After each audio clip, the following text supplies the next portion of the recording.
warahmatullahi wabarakatuh. Bagaimana kabar kalian? Saya harap meskipun sedang tidak baik-baik saja, kalian tetap ingat untuk bersyukur dan mengucap Alhamdulillah. Oke, sebelum kita lanjut ke pemaparan materi, perkenalkan, nama saya Najmu Laila dari jurusan Tadris Matematika Institut Agama Islam Negeri Tulung Agung. Sebelum kita memulai pelajaran hari ini, silahkan untuk berdoa menurut kepercayaan dan keyakinan masing-masing. Berdoa mulai.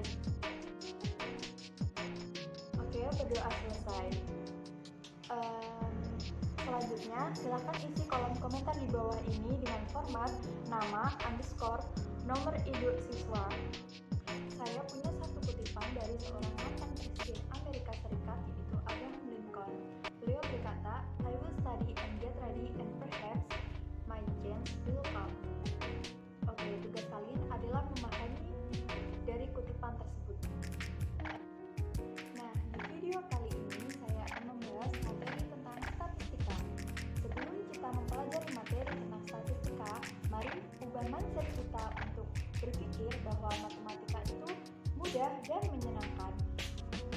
Sebelum saya memaparkan materi tentang statistika, ketahui dulu apa standar kompetensi, kompetensi dasar, dan indikator pencapaian dalam bab ini. Yang pertama, standar kompetensi. Standar kompetensinya melakukan pengolahan dan penyajian data. Yang kedua, kompetensi dasar, menentukan rata-rata, median, dan modus data tunggal serta penafsirannya. Yang ketiga, indikator pencapaian. Yang pertama, peserta didik dapat memahami pengetahuan tentang menyajikan data, mendeskripsikan data dalam bentuk tabel, diagram batang, garis, atau lingkaran. Yang kedua, ukuran pemusatan data. Peserta didik dapat mengaplikasikan pengetahuan tentang penyajian data dalam bentuk tabel, diagram batang, garis, atau lingkaran, serta ukuran pemusatan data. Yang ketiga, peserta didik dapat menggunakan nalar yang berkaitan dengan penyajian data dalam bentuk tabel, diagram batang, garis, atau lingkaran, serta pemusatan data. Lantas, apa saja lingkup yang akan kita bahas dalam bab statistika? Yang pertama, pengertian statistika. Statistika, data statistika, populasi, sampel, pengumpulan data, dan mengurutkan data tunggal.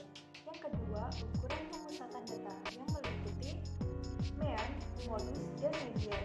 Yang ketiga, penyajian data yang meliputi penyajian data dalam bentuk tabel, penyajian data dalam bentuk diagram. Yang keempat, ukuran pencarian data yang meliputi jangkauan data dan jangkauan kuartil. Yang pertama, statistika dan data statistika. Apakah kalian sudah tahu apakah itu statistika? Statistika adalah metode ilmiah yang digunakan untuk mengumpulkan, menganalisis, dan menyimpulkan suatu data. Yang kedua, data statistika. Data statistika adalah hasil dari proses statistika. Data statistika dibagi menjadi dua, yaitu data kualitatif dan data kuantitatif.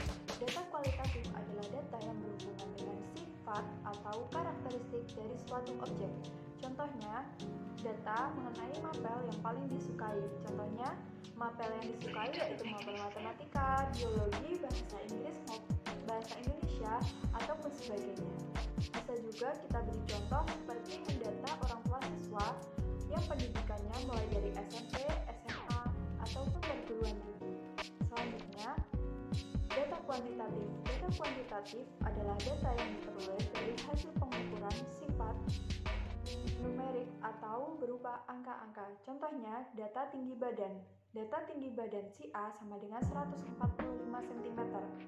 Data tinggi badan si B 155 cm sampai dengan seterusnya. Populasi dan sampel. Populasi adalah pengumpulan data secara keseluruhan dan lengkap, sedangkan sampel adalah pengumpulan data secara sebagian atau bisa disebut dengan sampel merupakan bagian dari populasi. B. Pengumpulan data. Pengumpulan data adalah langkah awal dalam kegiatan statistika. Pengumpulan data dapat dilakukan dengan wawancara atau mengisi kuesioner yang berisi tentang pertanyaan-pertanyaan. Setelah itu dapat dilakukan dengan cara mencacah, mengukur, dan mencatat data dengan tulus. Berikut contoh pengumpulan data. Contoh pengumpulan data makanan favorit. Dalam pengumpulan data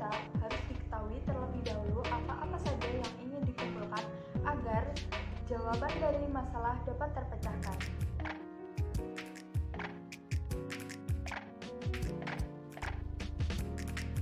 C. Mengurutkan data tunggal. Data tunggal adalah data yang terdiri dari datum-datum yang jumlahnya relatif sedikit sehingga cukup diurutkan, tidak perlu dikelompokkan. Data statistika yang terkumpul umumnya masih tersebar dan ukurannya tidak beraturan. Bagaimana cara untuk mempermudah dalam penyajian dan pengolahan data? Untuk mempermudahnya, maka data tersebut perlu diurutkan dalam datum terkecil sampai datum terbesar. Supaya lebih memahaminya lagi, silakan perhatikan contoh soal dan pemecahan yang berikut ini. Departemen Pendidikan Nasional melakukan penelitian mengenai hasil ujian nasional siswa SMP di Provinsi Jawa Timur. Saya beri waktu 5 menit, silakan di-pause terlebih dahulu video ini.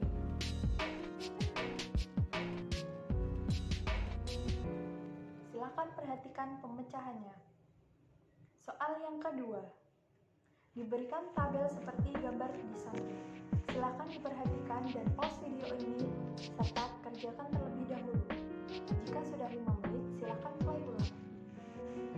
Perhatikan pembahasan di samping ini. Subbab yang kedua, ukuran pemusatan data. Ukuran pemusatan data terdiri dari 3 ukuran sebagai berikut. Yang pertama, mean. Mean bisa disebut juga dengan rata-rata hitung. Yang kedua, modus atau nilai yang sering muncul. Yang ketiga, median atau nilai tengah. Untuk rumus mean, yaitu jumlah seluruh nilai dibagi dengan banyaknya data. Sedangkan untuk modus dapat dicari dengan nilai yang frekuensinya paling tinggi atau nilai yang sering muncul. Sedangkan median adalah nilai tengah setelah data diurutkan. Ada 2 opsi. Jika banyak data yang terurut adalah ganjil, maka mediannya terletak tepat di tengah data yang membagi menjadi bagian yang sama.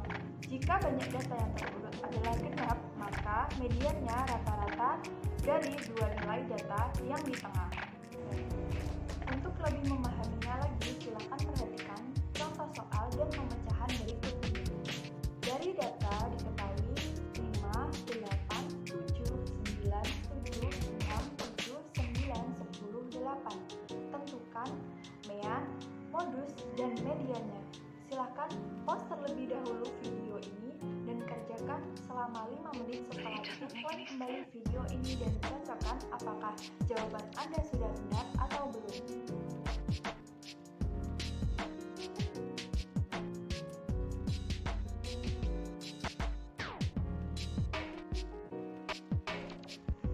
Subbab yang ketiga, penyajian data. Menyajikan data dalam bentuk tabel dan diagram. Jika diketahui nilai 60, 60, 60, 70, 70, 80, 80, 80, 90, dan 90, maka sajikan data tersebut dalam bentuk tabel, diagram batang, diagram lingkaran, dan diagram garis. Subbab yang keempat, ukuran pencarian data tunggal. Yang pertama, jangkauan data. Jangkauan data adalah selisih nilai tertinggi dengan nilai terendah dari suatu data. Jangkauan disebut juga rentang atau range. Rumus dari jangkauan data adalah nilai tertinggi dikurangi dengan nilai terendah. Yang B, jangkauan kuartil. Pengertian kuartil. Kuartil adalah 3 data yang membagi seluruh data dalam 4 kelompok setelah diurutkan. Kuartil ada 3 macam, yaitu kuartil bawah, kuartil tengah, dan kuartil atas. Silakan melihat diagram yang sudah tersedia. Yang B, jangkauan interkuartil. Jangkauan interkuartil merupakan selisih antara kuartil atas dengan kuartil bawah. Jangkauan interkuartil bisa dirumuskan dengan Q3 dikurangi dengan Q1. Yang C, jangkauan semi-interkuartil adalah setengah dari selisih antara kuartil atas dan kuartil bawah. Jangkauan semi-interkuartil dapat dirumuskan dengan setengah dikali dengan Q3 dikurangi Q1. Demikian video pemaparan materi tentang statistika dari saya. Apabila ada pertanyaan, silakan tinggalkan di kolom komentar di bawah ini. Dan jangan lupa like and share. Semoga bermanfaat. ada tutur kata yang kurang berkenan, saya mohon maaf. Wassalamualaikum warahmatullahi wabarakatuh.